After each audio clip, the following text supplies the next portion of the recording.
The Agenda with Steve Paikin is brought to you by the Chartered Professional Accountants of Ontario. CPA Ontario is a regulator, an educator, a thought leader, and an advocate. We protect the public. We advance our profession. We guide our CPAs. We are CPA Ontario. And by viewers like you. Thank you. For many, democracy faced a near-existential crisis in last week's U.S. presidential election, and it may not be out of the woods yet. And so, tonight, two voices to help us understand what's feeding the potential for chaos. First, David Frum on the deep divisions in American politics that will almost certainly outlast President Donald Trump. Then, tech broadcaster and author Nina Schick explains how so-called deep fakes take fake news to a whole other level. It's Tuesday, November 10th, and that's next on the agenda.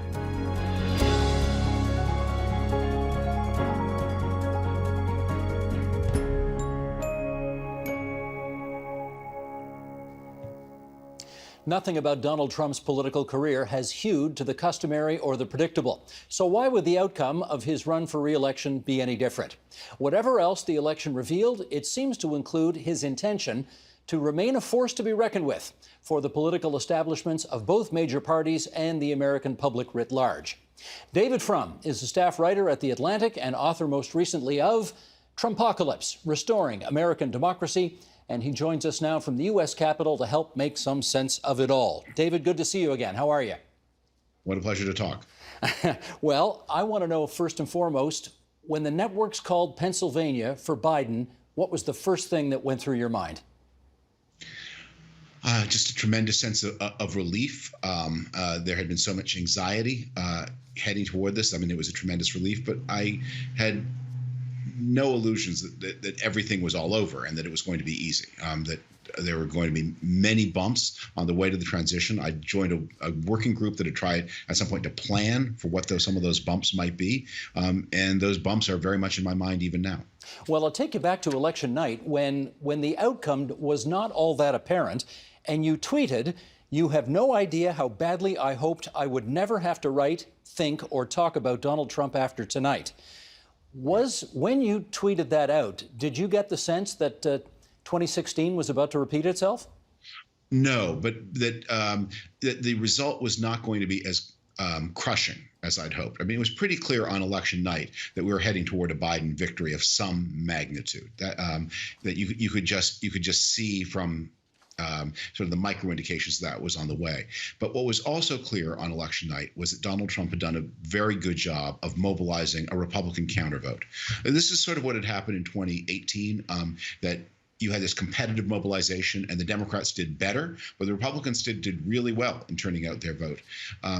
And that looked like it was going to be on the way. What you could also see was the Republicans were doing well down the ballot. And that had many ominous consequences for the structure of American politics in the 2020s. Remember, 2020 is a census year. 2021 is a redistricting year. In the 2010s, Republicans districted states like Wisconsin and Michigan and North Carolina, Texas too, so they could get a majority of the seats with a minority of the vote and then redistrict the House of Representatives in their favor. And that looks like it. And that's how it now looks today, as if it will repeat itself in the 2020s. So the gerrymandering is going to get worse? The gerrymandering is not going to get better. 2011 was so extreme. It's pretty hard for it to get worse than that. But there was some hope that in the 2020s it might be scaled back, and now that looks like it will not happen. That the map of the 2020s will be as biased toward minority rule as the map of the 2010s. Let me read you this from University of Texas professor Michael Lind, who had this to say about what we're discussing. When you put together two facts, the fact that the Republican Party as a whole picked up voters, and the fact that 71% of voters for the Republican presidential candidate said they were motivated by crime and safety, it all adds up. The voter backlash following the urban riots of 1967 helped to produce the Nixon victory of 1968. And the voter backlash following the urban riots of 2020 helped to produce the Republican electoral wave in November of 2020. In 1992, I gather, David, it was, as James Carville said, it's the economy, stupid. Maybe today it's law and order, stupid? Well, with all respect to Michael Lind, I don't think any of that is right. I'm sorry to say. And Michael Lind is a historian, and he thinks very much in historical patterns and about history repeating itself. I don't think really that is what happened in 2020. I think actually it was the other way around. The people who are going to vote for Donald Trump were going to vote for Donald Trump on the profound bases of identity. Now they needed some explanation of why they were going to do that. So Donald Trump said the issue is disorder, and they said, okay, that's why we're doing it. But it wasn't that the disorder came first and then the decision to vote. The decision to vote came first, and then the rationalization, I guess it's about disorder. If Donald Trump had said the reason I want you to vote for me is because the economy is doing so great, even though it's terrible, the people who believe in him, and for many of them the economy is improving, would say, okay, that's the reason. But I don't think that I think what you had here was a competitive mobilization of two different American communities. The ethnic minorities, wealth and knowledge centers in the big cities, people with college degrees, younger women, and against that, the Trump community, and each of them just exerted almost all of its strength to come out. And then the reasons came after the identity came first. Having said all that, had the coronavirus not hit America, do you think Donald Trump would have been reelected? No, I think the result would have been almost exactly the same with that. Probably maybe slightly less intensity in voter turnout. Look, the fundamental fact of the Trump years has been the incredible stability of the public reaction to him. I mean, I have this joke about the master poll of the Trump years, which is blah, blah, blah, Trump, blah, blah, blah, yes or no. And the answer would be yes, 42%, no, 50%. Do you approve of President Trump's plan to domesticate yaks? Yes, 42%, no, 50%. The country has been, Trump has insisted that everything be a referendum on himself. And there is a 42% yes and a 50% no on the Trump proposition, whatever the proposition is, because what we're really arguing about and is Donald Trump is able, because of his psychological deformations, to channel the grievances that that certain types of Americans feel, and while offending the sense of belonging that other Americans feel. And the people who are offended by him are always more numerous. But the two lines have been incredibly stable. In fact, I think the weirdest thing about the coronavirus politically has been here we have the worst pandemic since the Great Flu of 1920, triggering an economic collapse at least bigger than that of 2008, 2009, and politically nothing happened. And then, as Michael Lind said, then you had a wave of disorder. It was, I mean, nothing like the disorder of the 60s, but one of the bigger waves of disorder of recent times. And again, nothing happened politically. The response remains stable. Okay, but tell me this. You've mentioned the number 42% twice, which is basically the approval level that he got throughout his 4 years as president. But he ended up a lot higher than 42% on election week, I guess you call it down there. What do you infer from that? Well, you know the numbers have to add up to 100. So when you're doing a poll, you can have 50-42. That leaves 8 over. Then what happens in an election is you get mobilization. So I think the final outcome of this election is going to look probably like Biden 51, Trump 48, and then a sprinkling of minor candidates. So what happened was Biden took that Democratic line and expanded it a little bit. Trump took the Republican line and expanded it a lot, or not a lot, but somewhat. And I think that was basically this. Remember, the population of the United States and the voting population of the United States are not quite the same. The largest pool of non-participants, Democrats have always had this idea that if you get the country really excited, you would get the very poor to vote and the very young. But the easiest voters to get at are people who are registered to vote, but who have in past years not voted. And that group of people, registered but not in the habit of voting, they tend to be white and older, and therefore they are more available to Trump than to Biden. I believe when we had this conversation 4 years ago, you said you were going to vote for Hillary Clinton and hold your nose essentially while doing so. What emotion was in your mind when you voted for Joe Biden this time? Joe Biden was an easier vote for people like me than Hillary Clinton was, partly because but with Hillary Clinton there were histories of abuses, bad practices. I mean, when Bill Clinton left the White House at the end of his presidency in the year 2001, he proceeded to set up this giant global fundraising operation. Nothing like that had ever really been seen in American history before. Okay, you say, well, he's an ex-president, he can do what he wants. But the problem was everyone knew that his wife was the front runner for the next Democratic nomination. So for Clinton to be fundraising on this scale while his wife was a candidate, I mean, in the age of Trump, all of this seems quaint. But back in 2001, 2002, it raised ethical troubles. Biden has, despite the fantasies of the Trump campaign, been an extraordinarily financially ethical candidate throughout his career. And so it's just an easier, if ethics are very much on your mind, Biden was an easier yes. Biden also, of course, is a less polarizing figure than Hillary Clinton. And his critics will say that's because he's less realistic. He has more belief. He has more willingness to work with people, whereas Hillary Clinton is more pessimistic about it. But he was an easier yes. I wonder how bittersweet this victory is in some respects for you, in as much as, yes, Joe Biden won, and I know you're happy about that, but Trumpism, Trump may be going, but Trumpism is not going anywhere. How distressed are you about that? Well, I'm worried about it. That's the theme of the book you kindly mentioned. I wrote that book over the years 2018, 2019, and spilling a little bit into 2020. I wrote it every step of the way, pre-coronavirus, believing that Trump would lose the next election.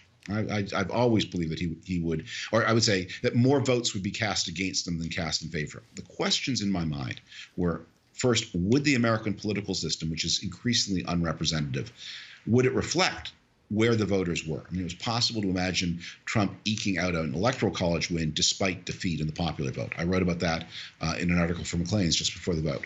And the second thing is, even after Donald Trump himself became an ex-president, the things he discovered would remain discovered. And in particular, what he's leaving behind is a Republican Party that has sort of made its peace with the idea it is not competitive in the popular vote. Republicans have now lost the popular vote in 7 of the past 8 elections. There's never been a losing streak like that in American history ever before.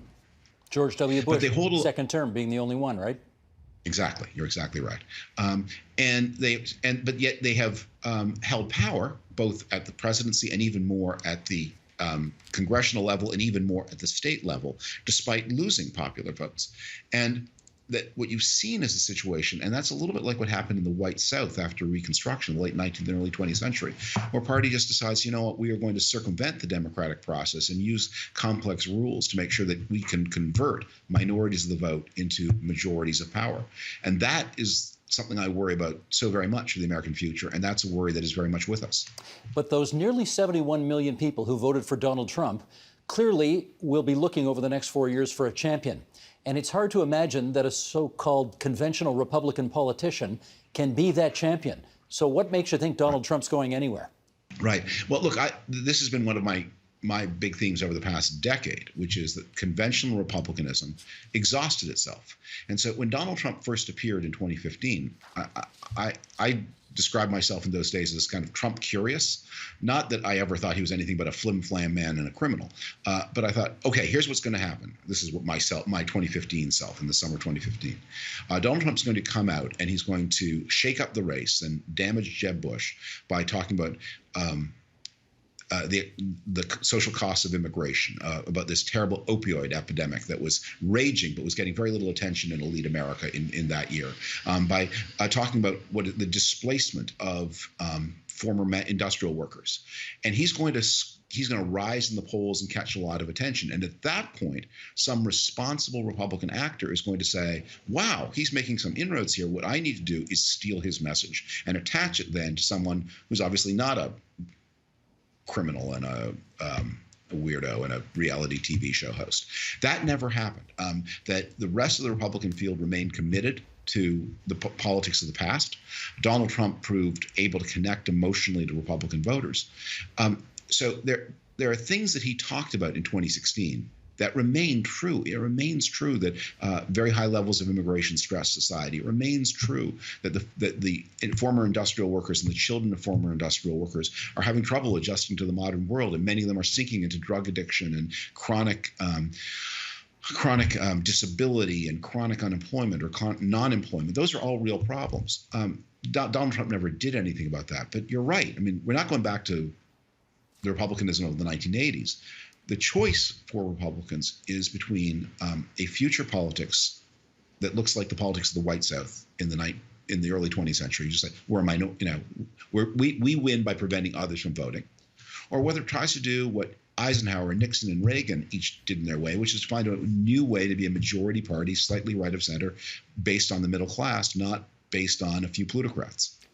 Do you see a saner Republican coming forward to kind of take that torch from Trump, those issues you just referred to, but put a kind of kinder, gentler face on them? I don't think the defeat of 2020 was bad enough to shock the Republicans into getting onto a new track. So I imagine that what is going to happen is I don't think Donald Trump has much of a personal future left. I think he will soon be very entangled in his business troubles and his legal troubles. And I think his children are deluding themselves. The name is so magical. They lack time. Ivanka Trump is clever, but lacks the hatred and anger, and Donald Trump Jr. has the hatred and anger, but he's not clever. So I don't think that it's going to work in the family. But I think that the bad genies they let out of the bottle, those are going to continue to circulate. And Republicans have not had enough of a scare to say, we really need to rethink this and find some way to connect to the concerns of the great American majority. They're going to compete by trying to shut down voting for people who oppose them. Well, I was sort of bound and determined to find one positive thing that you could say about Donald Trump during the course of the half an hour that you and I are going to chat tonight on TVO. And I think I found it. Let me try this out on you, okay? Yeah. Donald Trump's got not a bad record when it comes to peace in the Middle East. He got a few agreements there that if they had happened in other administrations, you'd probably be saying, good job. Do I have you there? Well, I have said. I wrote an article for the main newspaper in the United Arab Emirates just after the election, in which I pointed to that as one of the rare accomplishments of the Trump years. I think we need to keep in perspective how serious an accomplishment it is. I mean, an Israeli-Saudi peace, that would be a very, very big deal. But for Israel and the United Arab Emirates were never in a state of bellicosity. They just didn't have diplomatic relations. And indeed, there's been informal peace between them for years. There's an annual conference in the United Arab Emirates, a security conference, and I've attended it. And they will. This was when Israelis couldn't travel. They would still have them on the Zoom on a big screen. You'd have the Israeli defense minister talking to the room and being heard respectfully. So there was functional peace between Israel and UAE before. It's good to have it formalized. That's an accomplishment, but it's not a major one. And meanwhile, Trump also congratulates himself on a deal between Kosovo and Serbia. That's pure vaporware. That accomplished nothing beyond what the parties had already promised to the European Union. I mean, it was pretty obvious that Jimmy Carter was hands-on and got done the Camp David Accords. Can you say the same thing about Donald Trump for these agreements? No, I think these agreements weirdly come out of the foreign policy of the Obama administration in an unexpected way, which is the Obama administration, in pursuit of an agreement with Iran, left a lot of the Gulf states, the Arab-speaking Gulf states, feeling like they were unprotected. And maybe they exaggerated that, but that they certainly felt that way. And so, feeling that American interest was shifting to Iran, they began to look for new security partners. And so you began to see in the Obama years the evolution of this de facto pact between the Gulf Arab states and Israel. These new agreements formalize it, and that's great.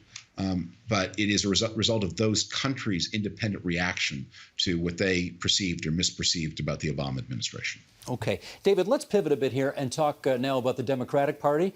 And I wonder how much internecine warfare you see coming between the Biden wing of the party, which, of course, is victorious and moderate, and the so-called Bernie Sanders AOC wing of the party, which one suspects will get a little chippier in its demands over the ensuing months. What do you see?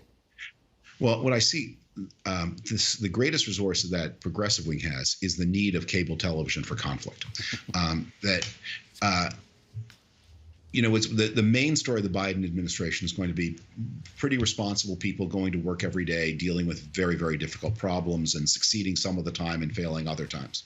And that's just not a made for CNN story. CNN doesn't want to hear, we're struggling to put together a climate change agreement without a congressional majority. It's hard, difficult work, and we've made some incremental progress. They want fighting, and the model is ESPN. So the incentive of every cable booker is to bring to make AOC a media star and to create a fight between AOC and Biden that as we saw in the Democratic primaries, didn't actually correspond to where Democratic voters are, and also misunderstands what it means to be on the left wing of the Democratic Party. That people who live in New York, people who book TV, want the left wing to look like the left wing they know. Sophisticated, urban, highly urban, progressive, younger, and not understanding that the thing driving the Democratic Party, for example, toward a bigger definition of healthcare is the people who elected Biden, which is more rural, blacker, less well-educated, and not as culturally modern, not as culturally progressive, but very concerned with basics like college education and healthcare. But those tensions will be there. In a way, the election result does Biden one favor, which is by preserving power in the hands of Mitch McConnell and the Senate Republicans, it gives Biden an intelligible explanation to the progressive wing why he can't do what they want. So they would say things like, we want you to abolish police forces. So Biden's own answer is, well, I think that's A, stupid, and B, obnoxious, and C, likely to lose me the election, and D, nobody wants it. But and all of those things are true, but it's easier to say, hey, you make some points here, but McConnell, I have McConnell. I'm as heartbroken as you, McConnell. So McConnell can be for Biden a tool of party discipline. But I think when you think of if you identify the Democratic left with Alexandria Ocasio-Cortez and urban progressives rather than James Clyburn and black representatives in the southern states, you're doing it wrong. Well, I have had some pretty good debates over the last week with some people who believe that Bernie Sanders would have done better running an unabashedly socialist campaign against Donald Trump than Joe Biden did. What do you think of those prognostications? Well, people who those hypothetical matchups are, in the end, they're unanswerable. But I would just say the question is, here's what Joe Biden did to win the presidency in the way he did. He simultaneously produced a mobilization in Black America as big as that produced by Barack Obama, and at the same time, won conservative-leaning, educated suburban voters in places like the suburbs of Phoenix and the suburbs of Houston and Dallas, and most importantly, the suburbs of Philadelphia. And those are the two groups that didn't like Bernie Sanders. So that you say, well, Bernie Sanders would have had to find some other, because he did not strongly appeal to black voters, and because he did not strongly appeal to more affluent, more conservative-leaning suburbanites, he would have had to find some other magic pool of voters. And basically, I would say this: any plan, when someone says, I have a plan to win power by producing world record turnout among groups of people who vote very lightly, I think the better plan is to produce slight improvements in turnout from people who do vote regularly. And so Biden found the most powerful pools of politics in America and got a little bit more out of them and produced a result that is going to take him probably north of 80 million votes. That's an incredible achievement. You think he'll get to 80 million by the end, eh? It looks very possible. I mean, wow. if it's true that we're heading, because we still haven't finished counting California and New York. That's 11 million more than the previous record that Obama had. That's astonishing. Right. Wow. Right. Now, look, Donald Trump at 71 is going to be the second biggest pool of votes. This was an extraordinary, Americans use the statistic of voter turnout. And they produce that statistic by calculating people eligible to vote and then those who voted. And so you get very, very high levels of turnout a century ago when, of course, women didn't vote, when people 18 to 21 didn't vote, and when much of the black population of the American South was disenfranchised, not on the voter rolls. But if you look not at turnout relative to people who are eligible to vote under the rules, but to the total population of the United States, this is the biggest turnout. 2020 was the biggest turnout event in American history on a scale that just staggers comparison to anything that went before. In a perverse way, do you thank Donald Trump for getting people energized about politics? No, no, because look, when politics is less mobilizing, that tells you the political system is working reasonably well. I mean, the lowest turnout election of recent times was 1996, the year that American productivity moved into higher gear, the year that the World Wide Web came online, the year the great stock market boom of the 1990s happened. And it was a year in which the American political system produced Bill Clinton versus Bob Dole, two people both perfectly capable of doing the job of presidency in an effective and responsible way. So a lot of Americans said, I don't need to invest the mental energy to decide which is the better pick, Clinton or Dole. Both seem fine. Both seem okay. And meanwhile, I'm looking through all these help wanted ads, choosing which job I'm going to take. When you create crisis, a threat to the democratic system, and say, unless you personally show up in the time of a pandemic and cast a vote, there's a real risk that the American constitutional system as you knew it is going to go away. That's not an achievement. I mean, congratulations to the American people for standing up in the way that they did, but they shouldn't be asked to do this. David, settle in just a little bit for this next thing, because I'm going to put 4 different races to you and then come out of it with a question. South Carolina, first of all, the Democratic candidate outspent Lindsey Graham, the incumbent, by 2-1, and yet Graham won. In Maine, Susan Collins was outspent, the Republican incumbent was outspent by her opponent by $10 million, but Susan Collins kept her seat. In Iowa, the Republican incumbent Joni Ernst kept her Senate seat despite being outspent by 3 times by her Democratic opponent. And you know, of course, about what Michael Bloomberg tried to do in Florida, Texas, and Ohio, spending $100 million to try to get Democrats elected there. And all those states went to Trump, not Biden. What does this say in your mind about the value and importance of money in the American political system? Right. It's a great question. I think what it shows is that money up to a certain point is indispensable, but after a while becomes redundant. And it also points to something else that happened here. And this was another Republican advantage in this election, which is Democratic candidates, by and large, decided to take coronavirus seriously and integrate coronavirus into their planning. So they tended to stay away from door-to-door campaigning and to relying on TV or other forms of advertising instead. The Republican strategy, of course, was to pretend that coronavirus was not there, it didn't exist, wasn't a problem, was a hoax. And Republicans proceeded with door-to-door campaigning and they had less money and they spent less of it. And the political scientists have told us for a long time, door-to-door campaigning is the most effective political tool there is, and I think they've been proven right again. And so the Republican decision to put people's health at risk and do the door-to-door campaigning proved politically more successful than the Democratic decision to take coronavirus and to suspend door-to-door campaigning in favor of TV advertising. Let me, in our remaining few moments here, read this from Jeff Deist, who used to be chief of staff to Ron Paul and runs something called the Mises Institute, which is a more libertarian economic think tank. Yeah.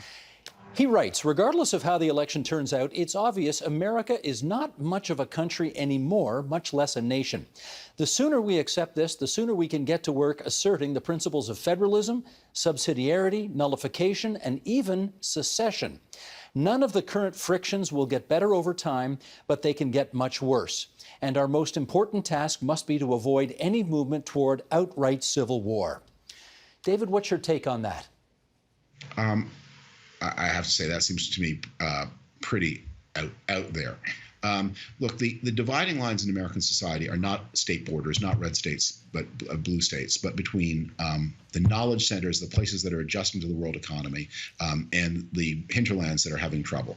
And so this is not South versus North. This is not Sun Belt versus Rust Belt. This is not Texas versus California. Houston, Dallas, Austin are voting much more like San Diego and Los Angeles than Houston and Dallas vote and Austin vote like the rural parts of Texas. And this idea of some kind of the people who are, and to put this a little bluntly, the parts that voted for Biden are the parts of the country that pay the bills. And the parts that voted for Trump are the parts that are dependent, economically dependent on the parts that pay the bills.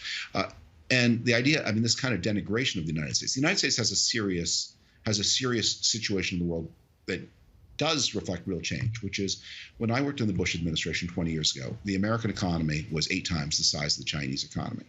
When at the beginning of the Obama presidency in 2009, the American economy was 3 times still the size of the Chinese economy. Today, depending on if you use nominal purchasing power, the Chinese economy is 2/3 the size of the United States. And if you use purchasing power parity, the 2 economies are equal. So the United States is not the effortlessly dominant power that it was 20 and even 10 years ago. We are now moving into a world with 2 economic superpowers. And Americans have to adjust to it. One of the many things one of the things that produced Trump was the reaction against this authentically perceived diminishment of America's power in the world. And one of the reasons he was such a failure was because he had no idea what to do about it except to yell a lot and to start trade wars. So the project for America, if you're going to strengthen America, the thing you need to do is to think, if you're going to constrain China to be a more responsible global actor, you're going to need to build alliances and partnerships. The United States can't do it alone. It's going to need to build all kinds of new partnerships. And that was work that Trump hated to the extent he understood it. Right. In our last 30 seconds here, I just want to ask you about January the 20th. I know you and I both well remember Jimmy Carter looking at Gerald Ford, who was on that podium with him on Inauguration Day, and thanking him for a wonderful transition. And Ronald Reagan saying the same to Jimmy Carter on 1980's January 20th. Yeah. What's going to happen on January 20th next year? Well, I think it will not be a big event because of the virus. So that'll give Trump an excuse not to show up, not to participate. This will be one of the worst transitions, maybe the worst since Hoover to Roosevelt. Trump's a malignant narcissist. He thinks the American people have rejected him, and now he will punish them for the rejection. David, we always spend a lot of time together, you and I, when you come do our program. And when we get to the end of it, I always think, boy, I wish I had another half an hour. It's great to talk to you again. We remind everybody your latest is called Trumpocalypse, Restoring American Democracy. And as always, thanks for spending so much time with us on TVO. A pleasure to be here, always. Coming up Friday on the agenda. My personal goals are linked really closely with winning and winning championships, right? I think that's kind of what I do, why I do what I do, and what's what gets me out of bed every day. And that's the vision that I try to create, and that's how it starts. You know, day one of each season, we try to lay out our vision for can we be champions, and usually that answer is yes. And then how are we going to go about it? We formulate a plan that links to our vision and our goals, and then we get to work. That's Friday on the agenda. Conspiracy theories and accusations of fake news routinely fly in some quarters across the political spectrum, and particularly in the Twitter feed of the current U.S. president. Such talk feeds a climate of misinformation and even disinformation. And if that's not unnerving enough, a new book by Nina Schick exposes a whole other level to this problem. It's called Deep Fakes, The Coming Infocalypse, and it brings Nina Schick to our virtual studio tonight from London, UK. It's great to meet you, Nina. How are you doing? Good to be with you, Steve. Well, I do want to start with the two words of the title of your book, which may be unfamiliar to our viewers and listeners, Deep Fakes and Infocalypse, as in an apocalypse about information. But let's start with deep fakes. What is a deep fake? A deep fake is essentially a type of synthetic media. That is to say, a piece of fake media. It can be an image, it can be a video, it can be a piece of text, it can be a bit of audio that's synthetically generated or manipulated by AI. And the ability of artificial intelligence to actually create from scratch fake media is nascent. It's only been around for about 3 to 4 years, and it's progressively getting better. This is a huge potential risk, because if you look at the last 10 years and you kind of consider the crisis of bad information that seems to have become standard in our information ecosystem, fake media generated by AI is going to make it a whole lot worse. And that is essentially what a deep fake is. Well, let's give an example of what you're talking about here, and we'll show a brief clip here of a fella saying something that you know, under normal circumstances, he would never, never, never actually say. Here we go. Sheldon, roll the clip if you would. In this age of information and misinformation, we know deep fake videos have never been easier to produce. For example, it would be easy now to make me say ridiculous things like, I'm injecting sunshine. That's why my face is orange. Or, I think I deserve a Nobel Prize, meaning a gift card to half of Barnes & Noble. But instead of doing that, I would like to use this technology to say something useful, like, I'm sorry. Now, you can tell that that's not really him. It's pretty good, but you can tell it's not, and not just because of the apology at the end. You can tell it's not him. But how far away are we from, boy, I can't tell anymore?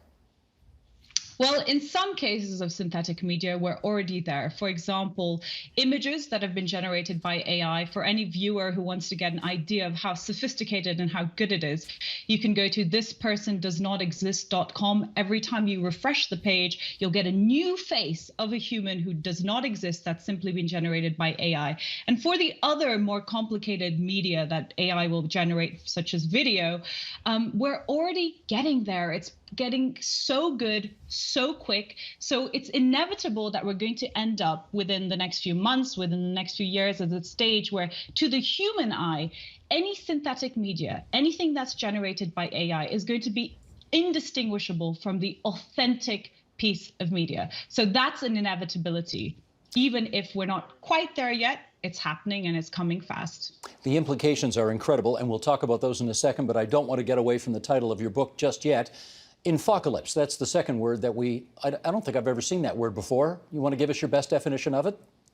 Yeah, well, it's a play on information apocalypse. And what I use the word to define in my book is the state of our increasingly dangerous and corroding information ecosystem. Because if you look at the kind of technological advancements of the information age, the internet, the smartphone, social media, now increasingly the coming age of synthetic media, that is media that's generated by AI, it's had this overwhelming effect where the age of information is actually becoming the age of bad information and disinformation, because we had assumed that all of these technological advances would be this unmitigated good for humanity. And what it is simply an amplifier, as a matter of fact, of human intention. So just as it's amplified the best parts of humanity, it's also amplifying the worst. And now we don't have any safeguards in this new information ecosystem, to the extent where I say we're in this infocalypse. We're reaching an information ecosystem which is increasingly corroding and dangerous, and AI is going to make that even more dramatic.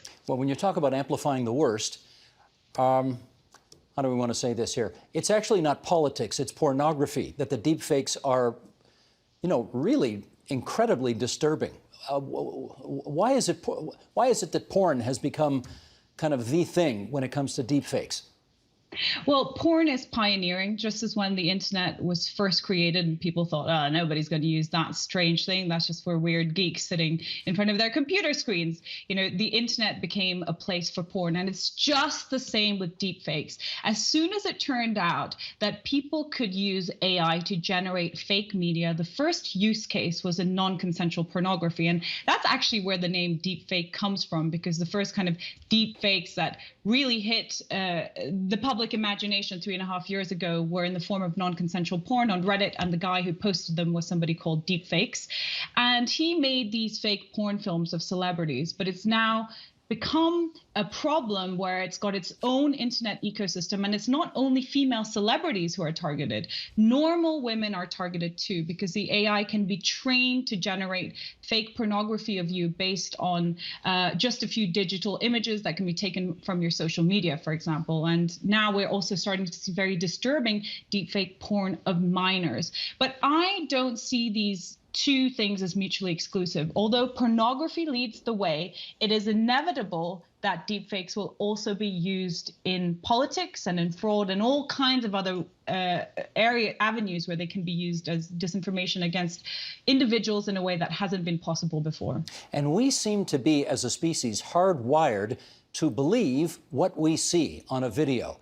And therefore, talk to us about the implications of believing what we see when what we see is phony.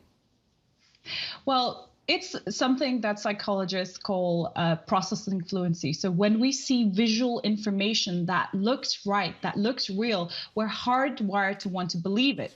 And this is happening at a time when video is, in fact, becoming the most important medium of communication. I think 82% of internet traffic next year is going to be driven by the upload and download of videos. So the fact that video as a medium of communication, a medium which we place so much rigor onto, which we assume to be an extension of our own perception, can be undermined at a time when it's becoming the most important medium of communication is really alarming. But there's a counter effect to this too. And this is that as knowledge of deepfakes start to grow, something called the liar's dividend starts to enhance. So as people become aware that we're entering an epoch where seeing is no longer believing, you can see something with your eyes that looks genuine and authentic, and it could be fake, then you start to deny the veracity of all authentic media as well. And that is, of course, something that's great for bad actors. In a world where anything can be faked, including something that until now we assume is evidence, everything can also be denied. Well, since you've talked about bad actors, let's talk about the Soviet Union and/or Russia, shall we? There's nothing, I mean, certainly the technology in this is new, but what it attempts to do is not new. And the Soviets and Russians have been all over disinformation for decades and decades. There was something called Operation Infection. Infection with a K, not a C. Tell us about that. Yeah, I start my book with Soviet disinformation campaigns because the entire spirit of the Infocalypse, this corroding information ecosystem, the use of information as a weapon, as a tool of warfare, is something that the Soviets have mastered. They've been at it for decades. It's just that the tools now are becoming increasingly potent. And I kind of track in my book how Soviet disinformation campaigns have become far more potent thanks to the technology, even though the tactics and the strategy is the same. Operation Infection is the dastardly Soviet lie, which was spread in the 1980s, that the HIV virus was actually created by the CIA and the American military in order to kill African-American men and gay people. Now, this was a disinformation seed that was planted over 10 years. It took 10 years to go viral, but to this day, it forms some public attitudes towards HIV. So the effects of this lie are still felt today. Whereas what's happening now in the Infocalypse is that Soviet disinformation can spread far quicker with a far bigger audience, and it isn't a case of spreading over 10 years. It can go viral, of course, within seconds or days. Let's do another one. Project Lacta. What's that about? Project Lacta are the influence operations that the Soviets ran, well, not the Soviets, excuse me, the Russian Internet Research Agency ran in the lead up to the US election in 2016. And the aim was to use social media in order to drive polarization into American society. And what was really interesting about Project Lacta is that Russian agents in St. Petersburg infiltrated Western social media platforms posing as authentic Americans. And far from the conventional narrative that they only targeted Trump voters, they also targeted a lot of groups on the left and started playing identity politics and had a disproportionate focus on the African-American community. And they ran over years these influence campaigns, which were first aimed at building up distinct pride and identity in various identity groups. So by injecting Facebook groups, Instagram groups, fake profiles with memes and content so that the people who are following these groups would feel very proud in their racial identity or their sexual orientation. And then as they started coming closer and closer to the election, they started injecting these groups with legitimate, sometimes, grievances about how alienated they were from the mainstream. And they used it actually as a way to make sure that African-American voters felt so disenfranchised and so alienated from the mainstream that they wouldn't go and vote in 2016. So Project Lacta was Russian influence operations on social media in the run-up to the 2016 election that started all the way back as 2013. And essentially what they were doing was playing identity politics and driving polarization into American discourse. And how satisfied was Vladimir Putin with the way it worked out? Well, I don't think he could have imagined, in his wildest dreams that they would have had such success in an election that was decided by, a mere 70,000 votes. I say in my book, it would be very foolish and unwise to say that Donald Trump won because of the Russians, and what has happened since the 2016 election is so interesting because the fact which has been established by all Western intelligence agencies and a bipartisan US Senate committee, that Russia intervened in the 2016 election and intervened in favor of Donald Trump, that itself has become a partisan statement. You can debate, how much influence they had, whether or not the Trump campaign was involved in some way or another in collaborating with Russian agents, but to say that they didn't intervene at all is simply not true. So this shows you how powerful this disinformation is. The mere objective reality that this happened itself has become a partisan statement.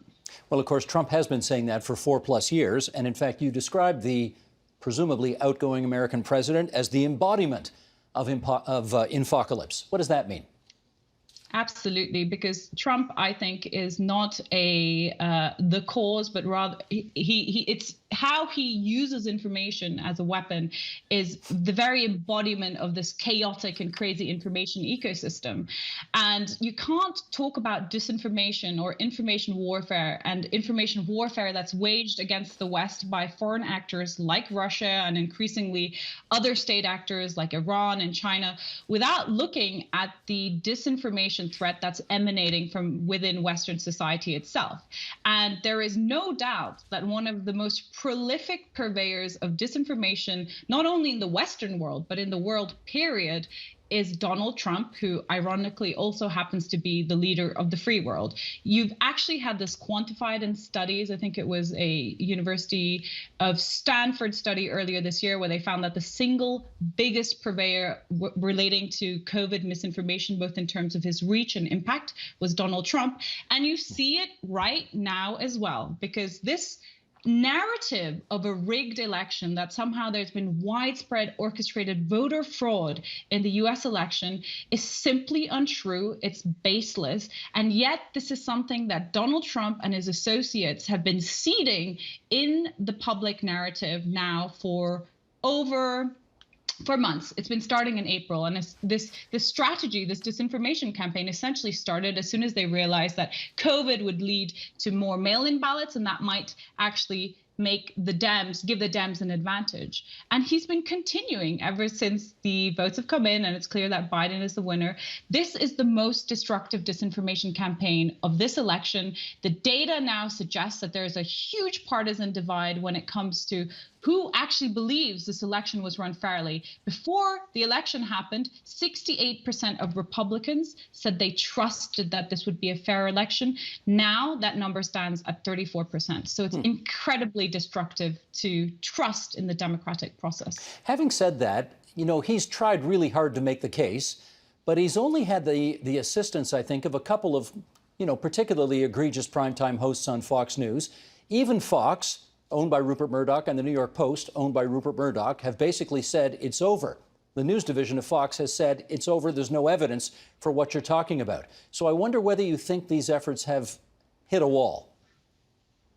I don't think they've hit a wall. I think it's interesting that some parts of the, Trump supporting establishment have said it's over, notably Fox, New York Post. However, if you look on social media right now, if you look on kind of Trump supporting factions of social media, this disinformation, this myth that somehow the election was stolen is going rampant. It's viral. There are people organizing Stop the Steal rallies.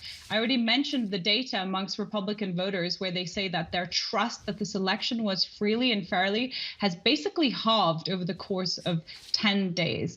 This is a pernicious seed of disinformation, which in my view is going to foster and fester and get progressively worse over the next 4 years. It's a terrible situation to be in, where a large portion of 70 million American citizens who voted for Donald Trump over the next 4 years legitimately believe that somehow this election was stolen from him. And he is having a tremendously powerful sway in terms of pushing this narrative, even if others aren't supporting him. Having said that, you do say in the book, the U.S. and its Western allies appear vulnerable and immobilized in the face of the infocalypse.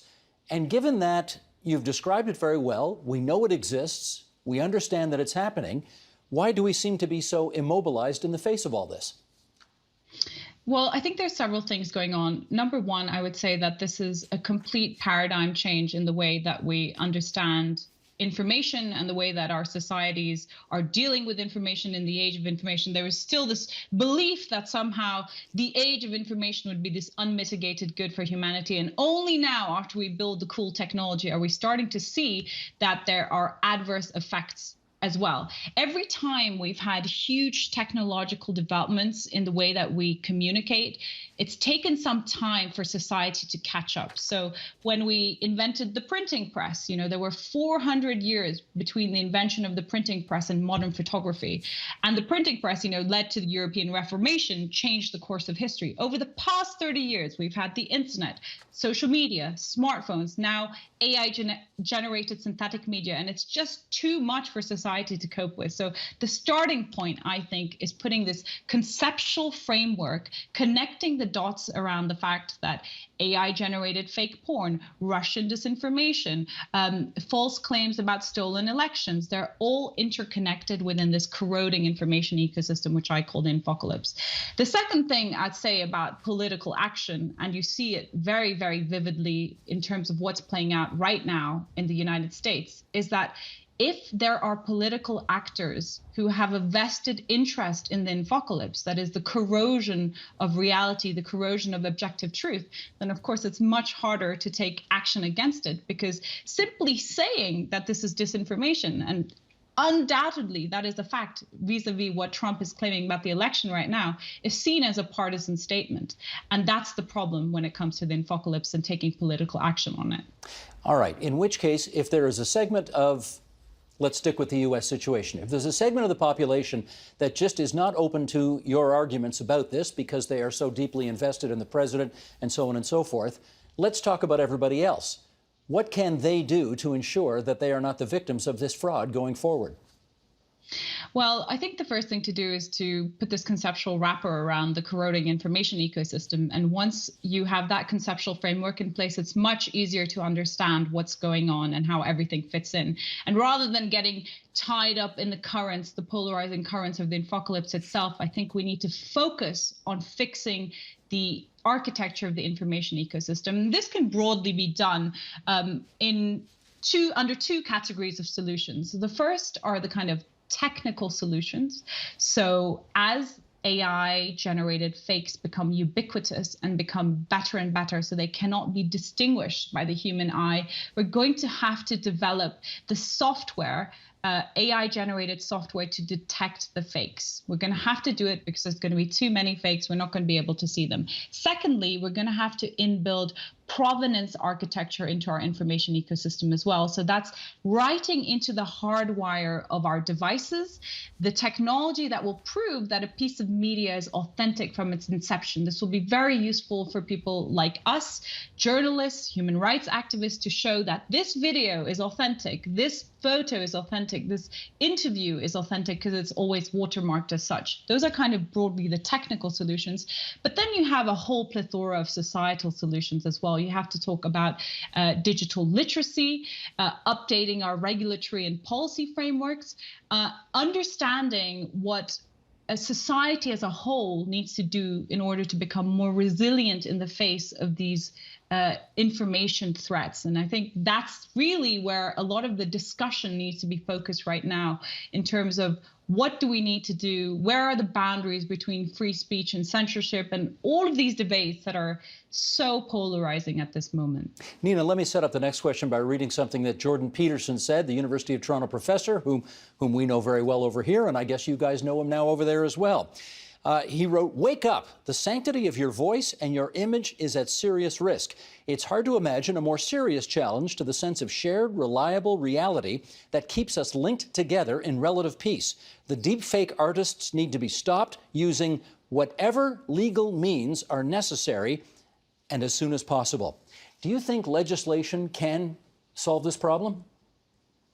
Legislation should play a part in solving the problem. For example, right now, if you are a victim of deepfake pornography, non-consensual deepfake pornography, you have very little legal recourse. And this includes even minors who are being targeted in this way.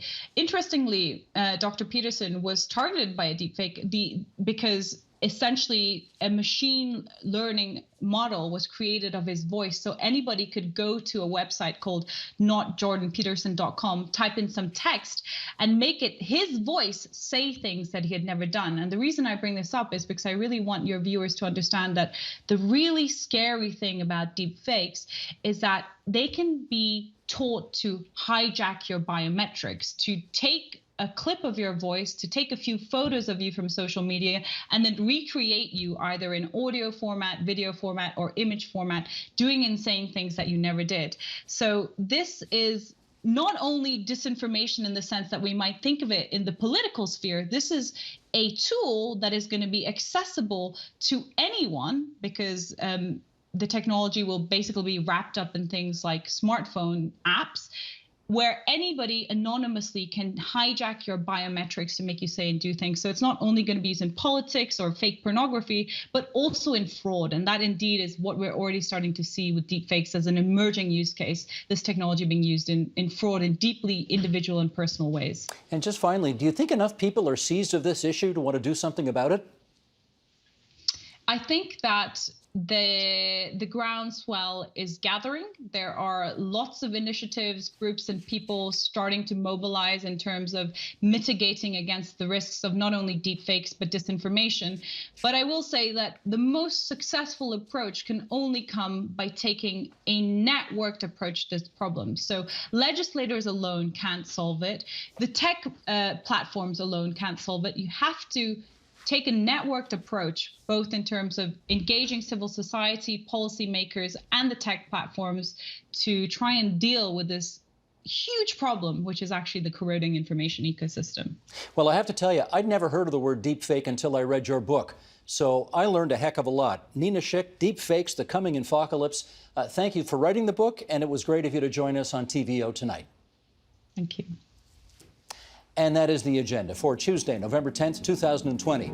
At the outset of this pandemic, the Canadian Armed Forces stepped into the breach to help in long-term care homes hard hit by COVID-19. Tomorrow, on Remembrance Day, we're remembering that contribution.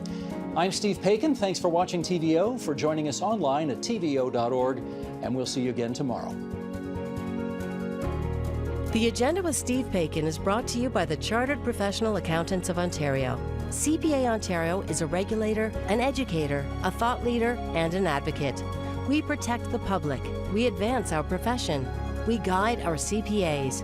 We are CPA Ontario. And by viewers like you. Thank you.